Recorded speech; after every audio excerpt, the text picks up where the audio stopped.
হেমন্তের প্রথম স্পর্শে যখন প্রকৃতিতে এক আবছা শীতলতা নেমে আসে, ঠিক তখনই কলকাতা শহরের বাতাসে ভেসে বেড়ায় এক তীব্র মাদকতাময় সুবাস। তা হলো ছাতিম ফুলের গন্ধ।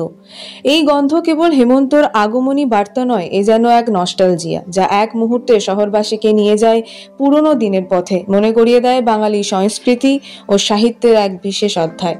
ছাতিম হলো এক চিরহরিৎ বৃক্ষ। এর আদি নিবাস ভারতীয় উপমহাদেশ ও দক্ষিণ পূর্ব এশিয়া। সংস্কৃত ভাষায় এর নাম সপ্তপর্ণা, কারণ এর পাতাগুলো সাধারণত 7টি করে একগুচ্ছে চক্রাকারে সাজানো থাকে, যেন এক বিশাল ছাতা। এই কারণেই হয়তো এর বাংলা নাম ছাতিম বা ছাতিয়ান। প্রাচীনকালে এর নরম কাণ্ড থেকে তক্তা তৈরি হতো, যা শিশুদের লেখা স্লেট হিসেবে ব্যবহৃত হতো। তাই এর বৈজ্ঞানিক নামে স্কলারিশ অংশটি এসেছে, যার অর্থ পণ্ডিতদের। এটি কেবল একটি গাছ নয়, এটি হলো পশ্চিমবঙ্গের রাজ্য বৃক্ষ, যা এর গুরুত্বকে আরো বাড়িয়ে দেয়। ছাতিম ফুল ফোটে শরৎকালের শেষ থেকে হেমন্তকাল জুড়ে। ছোট সবুজাভ সাদা রঙের থোকা থোকা এই ফুল যখন সন্ধ্যায় ফোটা শুরু করে, তখন তার উগ্র মিষ্টি সুবাসে চারপাশ ভরে যায়। যদিও কারো কারো কাছে এর তীব্র গন্ধ অসহ্য লাগতে পারে, কিন্তু বাঙালি সাহিত্যের স্মৃতিতে আর প্রকৃতির বর্ণনায় এই সুবাস এক অবিচ্ছেদ্য অংশ। ছাতিম গাছের সঙ্গে বাঙালির সবচেয়ে নিবিড় সম্পর্ক গড়ে তুলেছেন স্বয়ং রবীন্দ্রনাথ ঠাকুর। বিশ্বভারতী, শান্তিনিকেতন এবং রবীন্দ্র চেতনার সঙ্গে ছাতিম ওতপ্রোতভাবে জড়িয়ে আছে।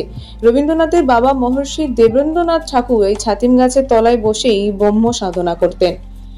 শান্তিনিকেতনের উত্তর পশ্চিম প্রান্তে প্রাচীন দুটি ছাতিম গাছের নিচে মার্বেল পাথরে বাঁধানো যে বেদি, তা আজও ছাতিম তলা নামে পরিচিত, যা শান্তিনিকেতনের ইতিহাস ও ঐতিহ্যের প্রতীক।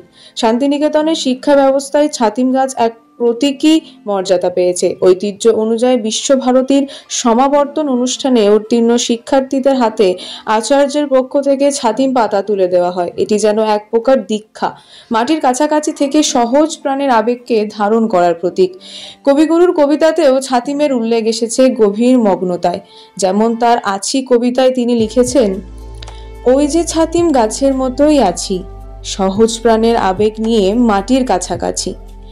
ওর যেমন ওই পাতার কাঁপন, যেমন শ্যামলতা, তেমনি জাগে ছন্দে আমার আজকে দিনের সামান্য এই কথা।